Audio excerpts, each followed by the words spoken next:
Hello and welcome to the Social Recruiting Show. I'm Katrina Collier. I'm, of course, author of the Robot-Proof Recruiter, and I'm a facilitator and speaker. I'm, of course, joined by the man trying very hard to distract me, the talented talent acquisition professional that is the one, the only, the amazing Glenn Martin. Hola. You did not distract me this week. Right. Yeah, nice try.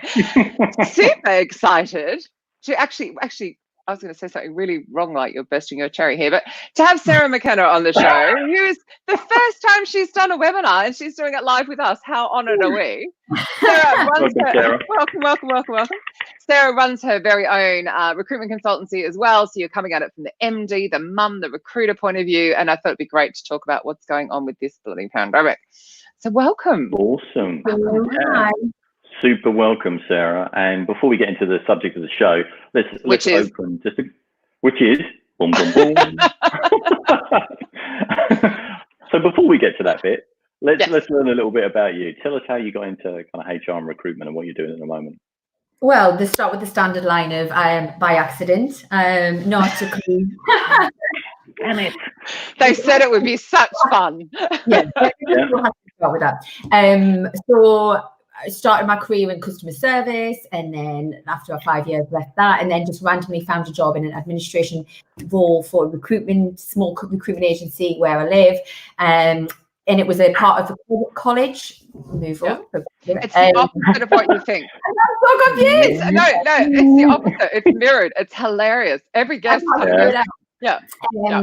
So it was a small, it was a college in Sunderland where I started. So it wasn't really recruitment. It was just doing recruitment for the college staff. So it was kind of an easy in to get used to.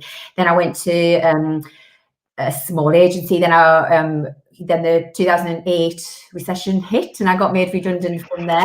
So I know when everyone suddenly fresh again in the memory, isn't it? It's like it's exactly. Back again. It had gone. It was 12 years ago. Now it's like back in the heart. Like It is. And when you hear anyone mention it, I'm thinking, where was I when that hit? And I was like, my God, I was made redundant. Thankfully, I'm in control of my own destiny now instead of somebody else's decision. But then I went to moved to Reed in the midst of the recession, and I think it was about kind of 4 years I was there. Absolutely loved it. And then somebody who I work closely with there gave me the opportunity, because I used to do accountancy recruitment for my students, and then gave me the option to move to HR, and absolutely loved it. Again, made a couple of moves. My final one was maybe not the right move. Didn't work out for a number of reasons, and I thought, you know what do I love to do? This is my time now to go out and do what I want to do. And I thought, you know what, I absolutely love what I do. And I'd worked so hard. And HR is all about who you know and your network, not just CVs and boards. And I thought, I just can't walk away from it. I thought, wait, let's give it a whirl. And so that was like 3.5 years ago now. And you're still going. Still slugging away. So you're the MD of your own company now, right? Yes. I am. Wicked. And how long have you been running your own company? 3.5 years. So I launched January 2017. It officially began. Which is so cool. Yeah, definitely indeed. And I still, to be honest, feel like I'm in the. I still feel like I'm still just trying to not get to grips with it, but it's one of the things I was going to discuss today on this call was how I had a chance. I set that business up to stop, and this is the perfect chance to go, whoa, like what has the last 3.5 years been? So I still, when I talk about business, I almost still talk about it as if it's new, and it's not.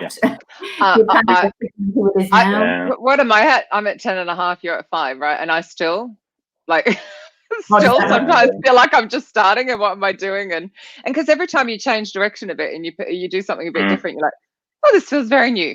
That's really normal. So, sorry, I was just going to say, because that was a perfect lead for the running again. But have I done that the wrong way? Oh yeah, should I slow down? Sorry, everyone. I'm just having a really bad morning, but we're okay now. Like I'm getting my brain in the game. So if I say something stupid, please ignore me.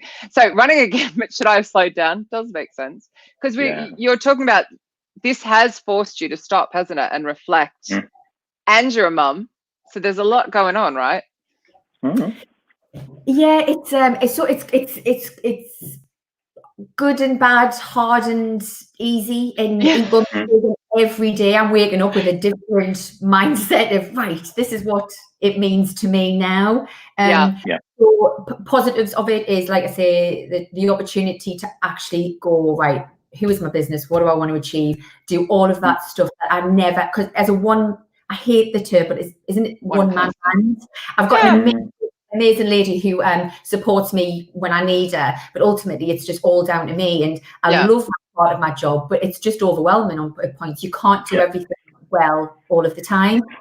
So, and as a recruiter, like, it's ingrained in me. I am a recruiter, kind of through and through. So my preference in a day-to-day role is speaking to people, picking up jobs, filling jobs, interviewing. And that is my natural, I'm not necessarily natural business woman. Do you know what I mean? I would never go like, at that side of it, I always put to just put off. So great chance to kind of get my vision, get my brand, get my voice, sort of how I want it to be. I say one person company. Because then actually, if anything, as we've discussed on previous shows, so if you've watched it back, you'll have heard that that whole, we haven't as one person limited company has been supported through this. So actually, I think it's really important to say I'm a one person limited company. You know, there's you running the business, which is great as well. It gives a lot of freedom and flexibility. But the downside is we've been a little bit forgotten in the middle of this. Exactly. It's kind of like, I'm not employed, but I'm not self-employed, but I do everything. Even though you're doing every part of the jobs that anyway. It's so being a one-person business, as you all know, it's brilliant. I say that flexibility. I'm very thankful. I don't have the responsibility of staff right now. I think that would be a really hold.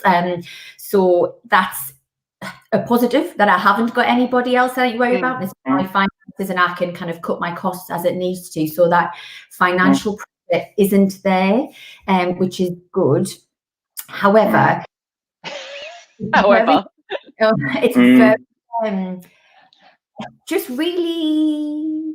So I always think, well, being with you, you've got that natural drive, don't you? You've got every day. You have self-motivated. You pick up the phone. You choose who you're going to speak to. You have all those conversations. You give yourself your own energy, and to go from 100 miles an hour to a total stop, it's kind of like, what now? Like, and I don't need other people around me to tell me what to do. But more interaction with people is bloody hard. And do you find that then, Sarah? Do you find that kind of in terms of as a one-person business now, you're having very different conversations. You're possibly, certainly from a social perspective, and if anybody hasn't checked out, they should check out your LinkedIn profile. And I'll come to that, giving myself permission video in a sec, because I thought that was really, really cool. But do you find that the dynamics of conversations now as a one-person business have changed? And if they have, I'm sure they have, how are you finding, what kind of conversations you're having now, as opposed to the kind of business-based conversations with those same clients? What are you talking to them about at the moment? So my approach has always been, I'm not a salesperson. It's all about my relationships, and I know that a lot of recruitment businesses work that way now, which is great. So my conversations have always been kind of, how are you? How is business? What does your job look like at the moment? Rather than, do you need more staff? I would never have gone down that approach. So what I'm doing is with the very, and I don't want to, I know everybody has challenges at home. Everyone's situation is different. My personal is, my husband's still going out to work every day, and my little 5-year-old is demanding. So the very limited time I have to do anything, I'm picking up the phone to people I know, and it's just, I wouldn't say like I've got the kind of friendships with my clients or candidates, but I'm quite an, as you probably can tell, and from my post, I'm quite an informal person anyway. So they're the types of conversations, just like, how are you? How is the family? How is? But that's what people want right now, right? They don't want to be with the, you know, they just want to, how are you? How are you coping? You know, can I offer any advice? Can I support? Like, they don't want, you know, not with a job, but just with a, can I genuinely? And what I'm also very mindful of is, I don't want people, the contacts I have that I've been quite open with is they are very overwhelmed. They're having the same conversations. They are working all the hours under the sun. So I want to be ringing them, asking them what they're already saying 100 times a day. That's not going to help them. So they're just very informal, quick calls, but it's just trying to keep in touch with people. And they're probably not getting support themselves. That's what I'm seeing a lot with HR, which is quite tough. And everyone's like, and almost they've been put into the role of, you are the person making people furloughed, redundant. Well, no, actually, that's a business decision coming from on high, and having to be that person, which is, and often without support, it's tough. And as a client, and I'm kind of noticing it a bit myself, right? And we spoke about this earlier in the week, Katrina. Like agencies the messaging has changed to, I hope you're well in these challenging times. You're just like, well. Way to give me a bit of enthusiasm, right? Why not overemphasize? Why not overemphasize the fact that we're in quite challenging times and really make a statement of it? I mean, it's just kind of like that. That is an acknowledgement, but it's not really. It's not going to make a difference if you're trying to business develop, right? If you're trying to business develop at the moment, don't bother, because I guarantee you're not going to get anywhere. It's empathy. It's those human conversations you're having, Sarah, just around making sure everybody's okay, right? And what kind of ancillary support you might be able to offer them. Maybe with a view that, because I was chatting to someone earlier, that if it's like a referral, because he was saying, oh, I'm going to contact someone. I was like, oh, hang on, whoa, before you do that. And he went, but it's a referral. So someone has suggested, and then that's at least a little warm, a little less, like you're saying, like so insensitive. And but it was interesting, something you said before. Oops, I didn't turn my email off. Something you said before, Sarah, which got me. Sorry. So that whole like taking a stop, taking a pause, setting. I was saying to Liz Dowling, who I think is listening in. I'm sure I saw her there before on LinkedIn. I actually am now taking weekends off, and it has taken me 10.5 years, because I will still come in at some point and do something work related. So I start my week fresh, because I often like to work Sunday, not work Friday and stuff like that. But I am actually full blown taking the entire 2 days off, or the 4 days even over Easter, to stop and actually get out and do something completely But isn't it mad that I don't feel as guilty as I used to feel. Sorry, I didn't hear you. Sorry, I talked over you. Yeah, isn't it mad though that this something like this has to happen for you to take the weekend off, which should just be a given anyway. I know, but you feel guilty about stuff you haven't done, right? Well, actually, Sarah, in one of the videos that you were on, you talked about when you set up on your own and when you were working from home, and the sort of, I guess the framework. No, it's the wrong word. It's a crap word, actually. But how you set yourself up to work remotely in terms of the sort of time you would allocate to work, time that you would stop. Just tell everybody kind of how you approach that. So you mean the kind of before I got the, are you on about the Hive video that I did? No, you were being interviewed by like a dude, and he was like, oh, you know, you set up as an entrepreneur. And you know. So when I first I've gone through ups and downs of how the hell you figure this out. And so as a recruiter in a organization, you just work as much as you need to work until it's done, until you've achieved what you want to. But then I had my little girl, and you just can't do that at all. So then when I set up my own, I literally went to the extreme of working. So I would get up, she would go to nursery, and I would be in that back room, and I'd look up, and it'd be 6 o'clock, and I'd actually have the nursery ringing and saying, are you picking her up? Like, it was that bad. I was I was in the back bedroom, just totally engrossed in that whole setup side of things.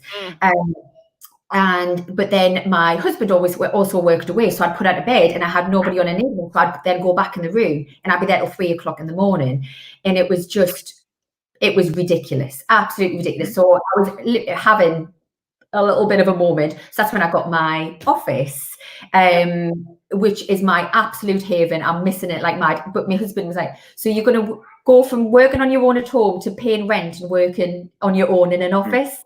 And I tell you, it's the best thing that's ever happened. Just that ability to start the day, end the day. That gave me more balance.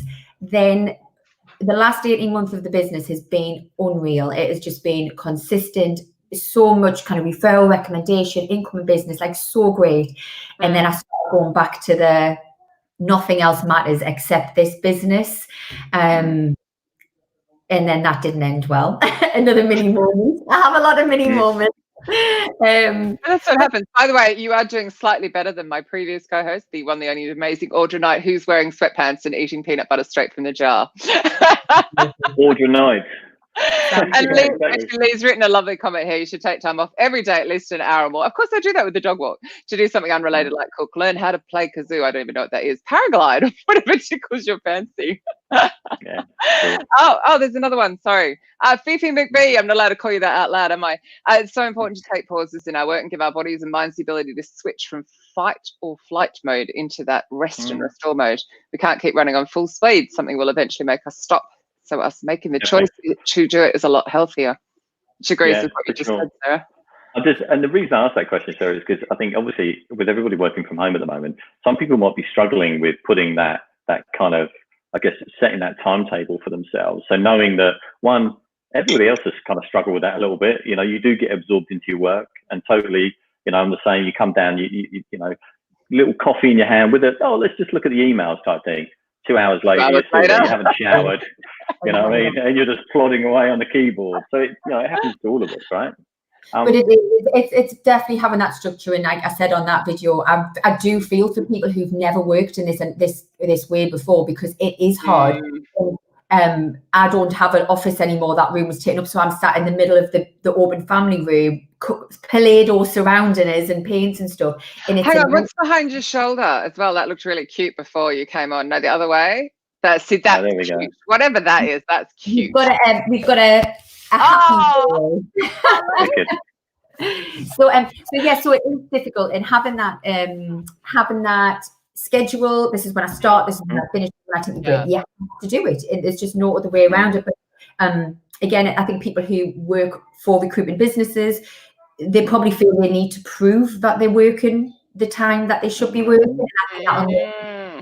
And people work more just to show to get, because sometimes you can have days in the office, can't you, where you try your hardest, but you don't achieve what you needed to do. But I think when nobody's witnessing you do that, I imagine that makes you feel you need to get more results. Yeah, totally. Yesterday and today, to be fair, for me. This is the most productive I've been all day. So, but, you know, again, like you, I'm boss, so I'll sort it out. But I think most people do naturally flow. I mean, a bit like Fiona was saying, that you flow. So it's actually those agency owners who realize, actually, I've got to let my team work in flow at the moment because the world's gone a bit mad. Definitely. I'm really gonna succeed. So and with all of us working from home at the moment, right?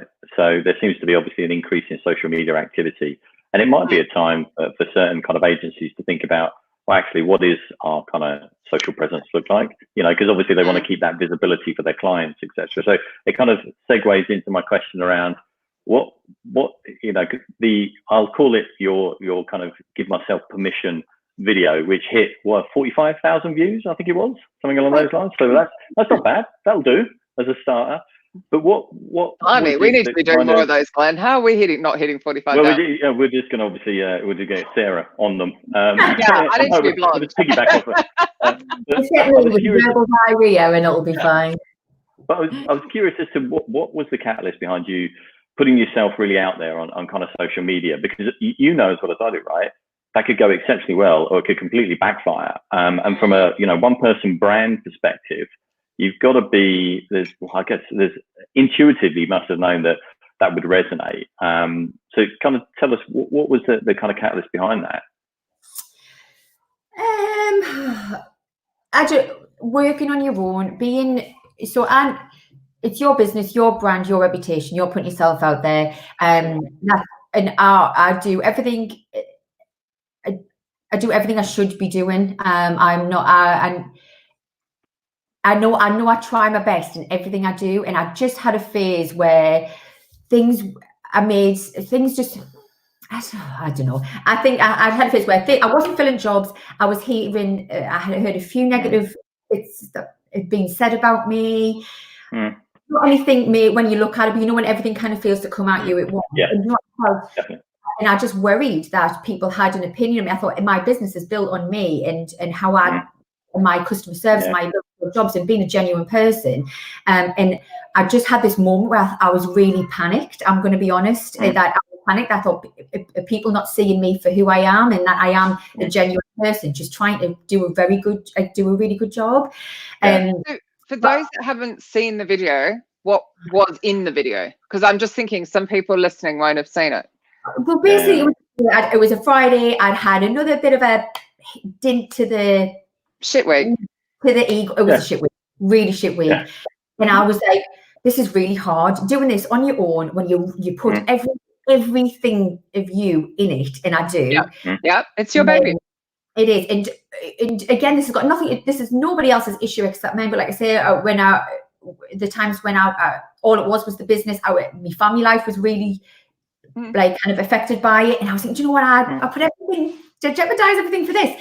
So I just kind of vent, and it was purely because someone gives me that advice of write something down. You don't have to send it, write it down. It gets it out and rip it up, burn it. So I put a video.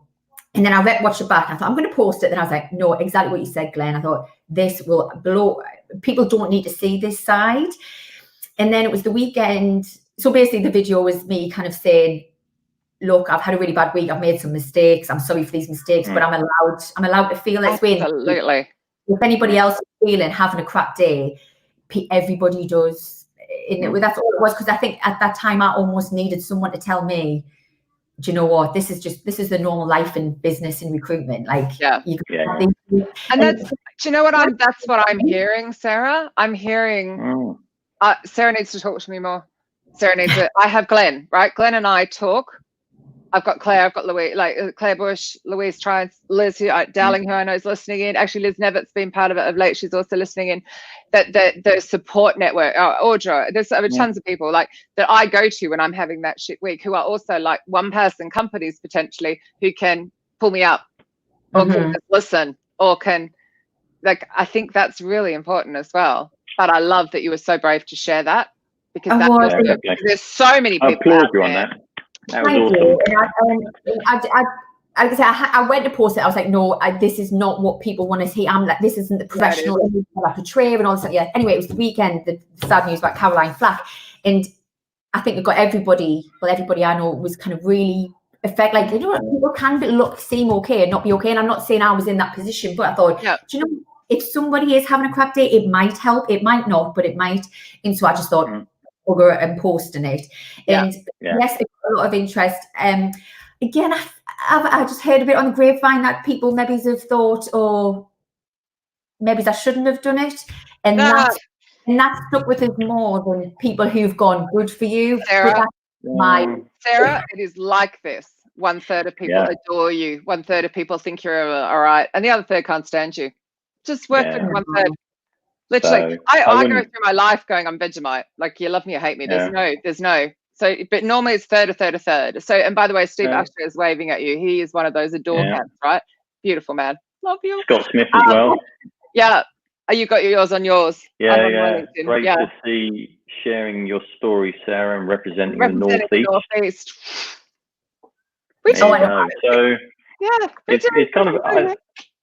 I think it's one of those things, Sarah, where, you know, it's always a brave thing to put yourself out there on social media because you do open yourself up for people that are going to potentially be negative in terms of the comments. But what really resonated with me in terms of what you were talking about is actually we're talking about somebody that's trying to build a business. And sometimes you don't have, not everybody will understand what you're going through. Not even your nearest and dearest, like your family that see you going through it. They still don't experience those kind of weeks. And we've all had those weeks in recruitment where, or sometimes months, when nothing goes right, nothing drops in. You couldn't place anybody if you tried your hardest. And you're just like, what am I doing wrong? And then those kind of negative comments really start to penetrate and you start to overanalyze, and it can be a spiral. And I think if you felt like putting that out on social media and getting that kind of really positive feedback from people helped, man, that's so cool, right? That's really, really good. Thank you. And I always come at things, and not just as a recruiter, but like as a business person, as a self-employed person. Because again, when you are an independent worker, you do build that network of people who are in similar situations. Their service and product may be completely different, but also ultimately the challenge of running your business and the pressures is there. So I've got a mixed network now of HR people, my recruitment colleagues, and then also business owners. So you can get kind of support and good advice from kind of different people. Absolutely. Can I show this? Sorry, I really want to show this. Sorry, I keep trying to interject you. Gorgeous, Debbie. Being a vulnerable human resonates with people, and I think builds trust. Most of us can relate. This is how communities are built. Absolutely. Totally. And like Sarah and I said a few weeks back, right? Sometimes, certainly when you're an MD of your own business, are you finding that, I don't know if you have any kind of direct or pseudo kind of direct competitors, but do you find yourself perhaps starting to talk to them now? Is there a little bit more kind of communication engagement around, whoa, we're all feeling this?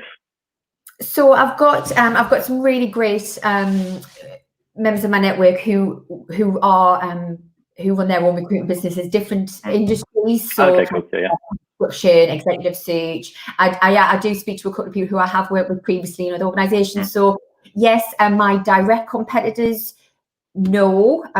There's quite a close knit number of HR recruiters in the Northeast. Yeah. I feel they're all very well respected, they're all very good at what they do. From the outside in it, I feel like all of us have been impacted similar. But no, I think because the industries are so different that we specialise in, I think the market's just completely different now, isn't it, with regards to what businesses are thriving in this environment, and others that are just really obviously my colleagues who work within the hospitality and retail sector, they're pretty difficult at the moment. It's sorry, go Katrina, sorry. Oh no, I was just thinking really randomly, because I had to take the dog to the vet, so I actually got in the car and drove somewhere. It's been many weeks. I was surprised it started. But as I went through my little village, and it was like really quite eye-opening to see the businesses that are able to stay open because they're selling food, so bread and things like that, and those that have had to shut, and then how sad it was then boarded up. So there was this real extreme, like you're saying, of who's surviving this and actually thriving, if not actually profiting, and then complete other extreme where some of us are sitting in a whirlwind going, sorry, what?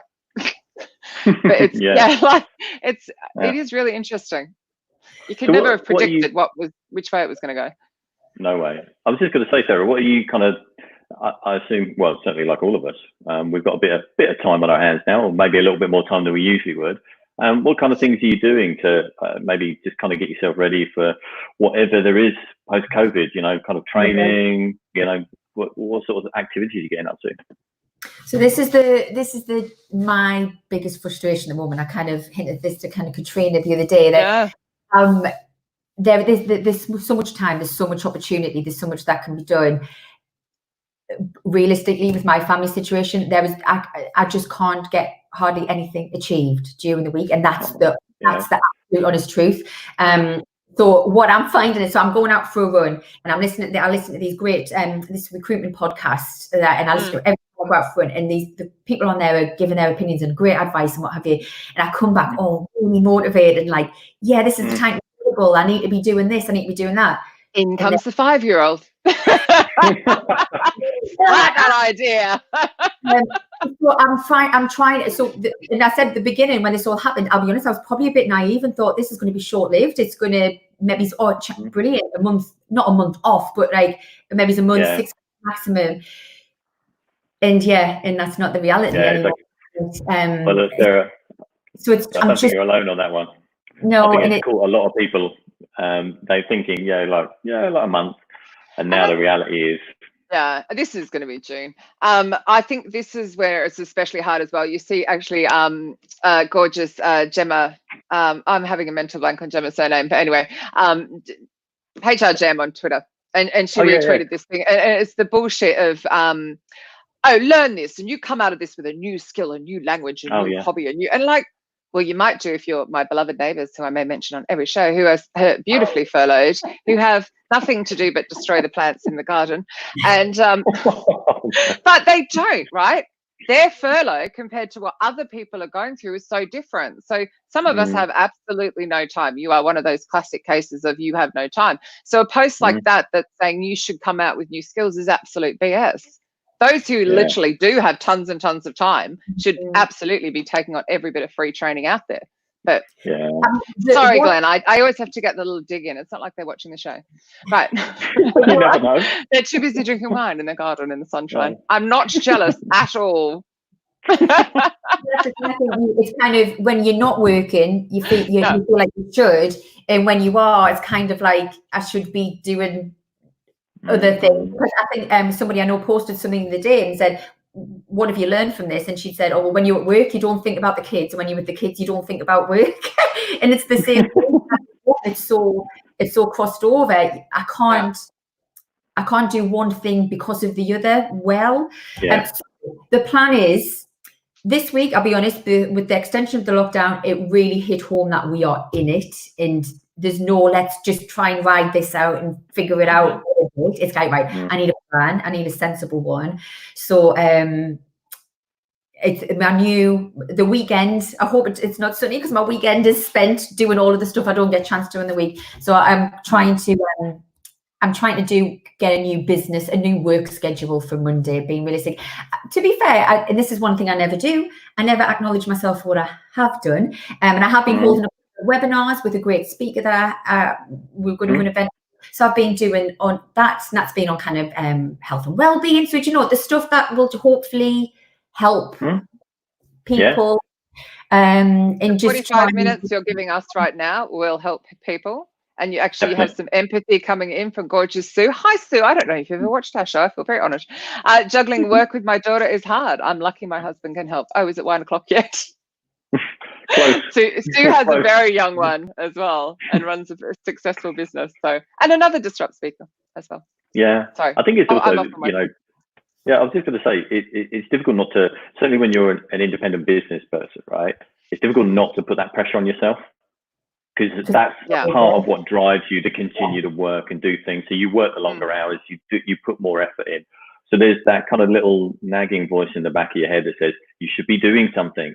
And I think we have to acknowledge that this is very, very unusual times. And if you're doing something at the moment, that's good. That should be good enough, right? Pat on the back. I think it's difficult to, like you say, implement a full work schedule across Monday to Friday when all the kids want to do, mum's home, dad's home a bit as well. Yay! They're just like, it's awesome. So I could appreciate the challenge, but to anybody out there as well, just don't pressure yourself too much. It is hard, but what this has definitely given me, and this is again one of the, although I can't necessarily do anything about it now, it's maybe kind of, as that video probably showed, I was not falling out of love with it, but maybe's needed this step back, needed this time to breathe,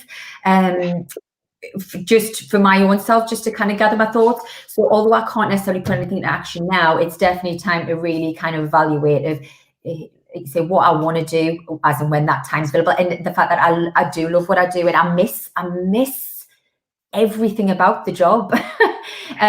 I know you said about HR at the beginning. I do think I'm very confident and hopeful that HR won't be impacted as long as other areas, because HR is needed. They are absolutely critical. Absolutely needed. Businesses through whatever they are in at the minute, whether that's unfortunately redundancy, change, pivot in their business because they've had to, and once this all settles down, what actually it looks like for people working from home long term, because I think this is going to be, is rather just kind of almost put a plaster over it right now. Not that I'm saying people aren't doing it correctly, but they've obviously had to react. I'm hoping once all that kind of settles down, HR will then be really bought in and valued for how they're going to get organizations through. But I'm kind of like, just say to the recruiters listening, if you don't have Sarah McKenna level of passion about what you're doing, please, it's time to leave the industry. You have to. What we do is so important. We play with people's lives, and I mightn't hands-on recruit anymore, but oh my God, I still remember that passion that you're showing. And I just think if people don't have it, it's a beautiful time to think about, what do I really want to do, and go do that. You've got to do what makes you sit up. And like you were saying, and I think like you're saying, Glenn, like recruitment's hard. Like you have good and bad times, and I always say to somebody that there's nothing better than an amazing placement or filling a job that was really, I don't love them, don't get me wrong. I do like a couple of easy fills, but a really tricky client can't find one type of job. I mean, that's type of satisfaction is like the best, but then there's nothing like the lows that it can bring. And if you don't love what you do, dealing with those range of emotions is just, it's not worth it. It's just not worth it. It's just not worth it.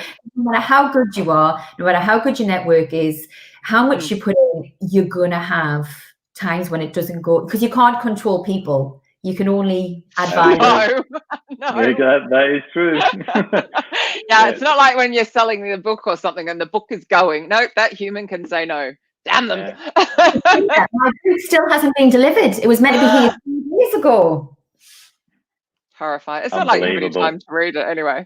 By the way, for everyone that asks me this constantly, right, I'm asking Kogan Page if I can have the audio rights so I can do the audio book. However, after the vet bill that I'm getting later on, maybe not right now. I didn't look on Audible because I thought I'll have more chance of listening to it than reading it. But and I'm being pestered. I must get asked 3 or 4 times a week, but it's not something Kogan Page do, the publisher. So I'm trying. So they better do soon, or else we'll just do a pirate copy. I know. I'll just record it and then I'll go, but I'm ready. It's here. No, I'll be so much trouble if I do that. I'm not doing that. But it would help you, wouldn't it? You could listen to a bit on your run. Do you do what I do on the dog walks is I record myself voice memos. I don't necessarily listen to them back, but I do have a wonderful so like if you get an idea while you're out running, do you do that, or is it just me that meds? No, I'm a list girl. I like to come home and just make lots and lots of lists. Gotcha. Mine are just in voice memos I never listen to. Quality. So, I mean, you touched upon kind of the HR point there, Sarah, and we've discussed it over a couple of shows now. I'm just interested to get people's different opinions around perhaps some of the challenges that you think HR may face as we kind of come out of this kind of COVID climate. You know, some of the things that they will have to think about in terms of their people that possibly weren't, you know, something that they needed to consider previously, like, you know, the whole piece around, well, I now want to work from home full time. I'm not coming back in. That kind of sort of thing. What's your kind of thoughts around some of those challenges that they might have to have? Oh gosh, well, it's endless. I think like the job of a HR professional is endless, and on a good day, I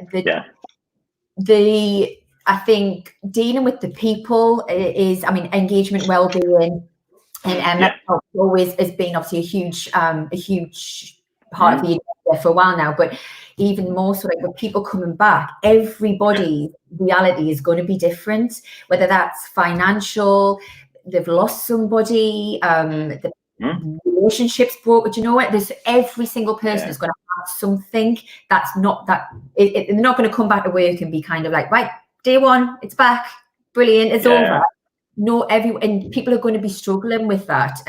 So the people side of it, mental health, well-being, engagement, that is going to be huge. But again, people who've been wanting to work from home for a while, where now businesses have gone, oh yes, you can. It's kind of how easy is it going to be to bring people back in? That has to Natasha Wallace has written here. Hi, Natasha. People are going to want to work more flexibly and may resent not being able to do so, which is exactly what you're saying as well.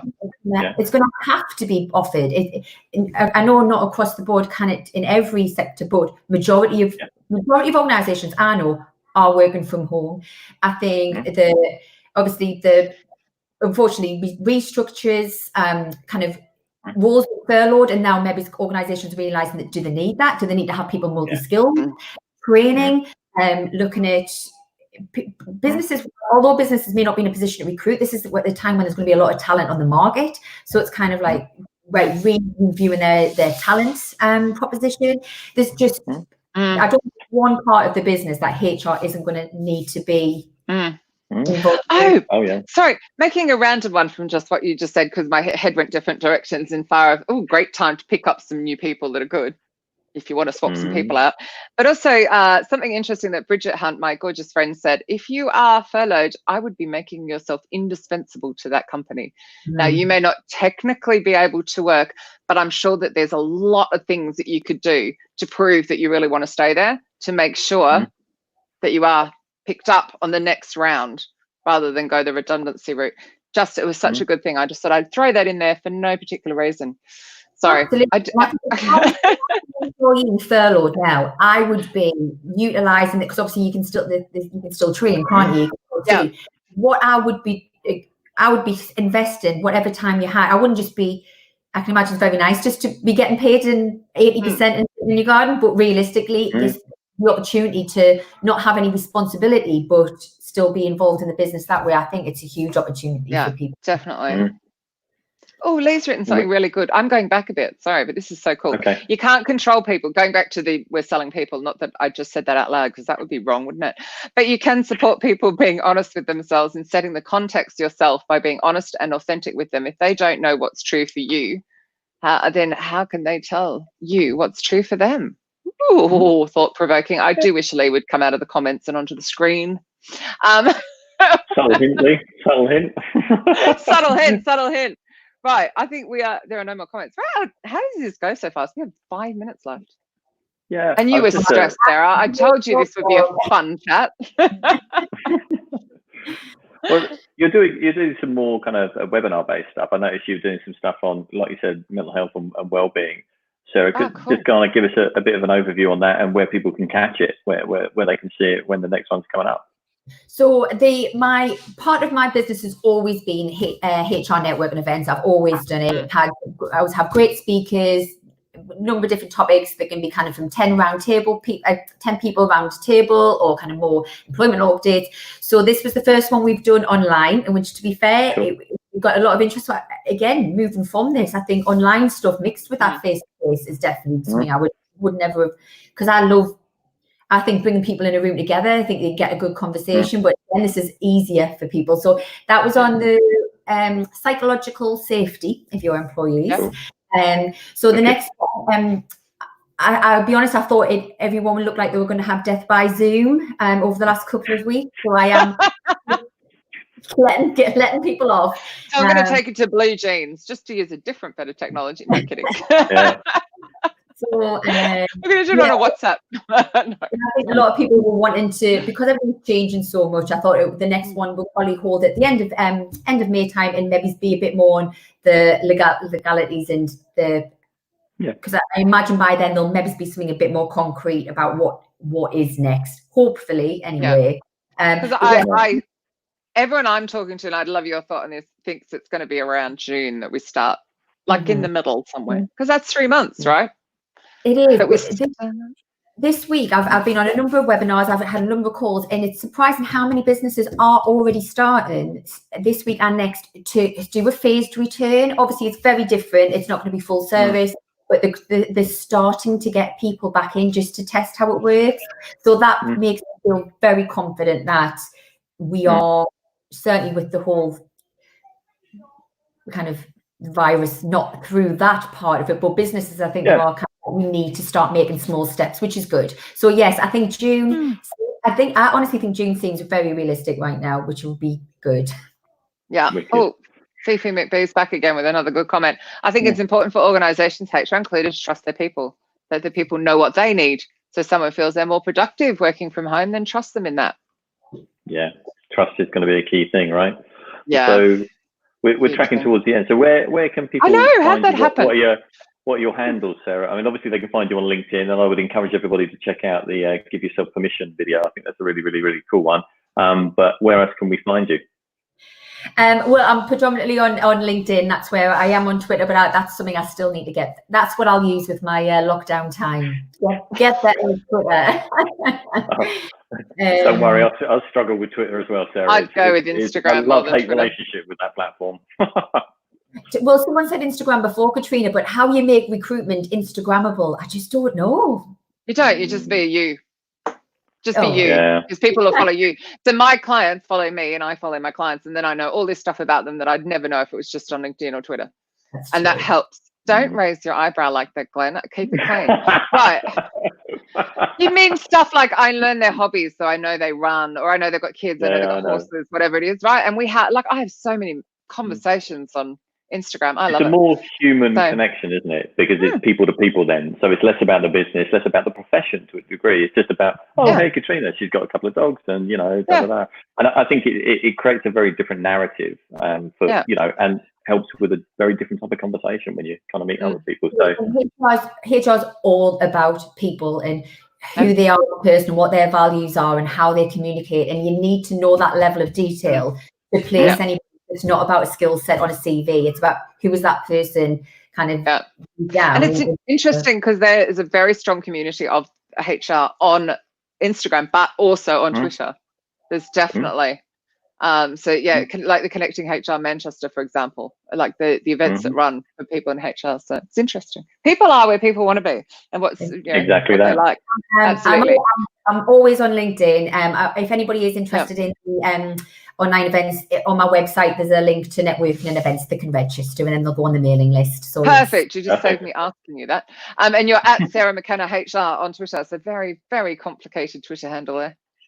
Right. So how was it? Were you okay? Like, did you feel safe, comfortable? This is your first one of these. I haven't just rambled on about absolute nonsense because I tend to do that. You didn't ramble at all. It was absolutely brilliant. Loads of tips in there. It was awesome. Absolutely awesome. Oh, well, thank you. Well done, Sarah. What a nice week. Thanks. I know. Just wait until you do your Disrupt HR talk. No, I knew you were going to say that. No. So that's something I need to work out how to take forward through this. So that's you agreeing to Disrupt HR Newcastle, right, Sarah? So it's on. It's recorded now. So that's a yes. Thank you. No, I think that completely wasn't that at all, was it?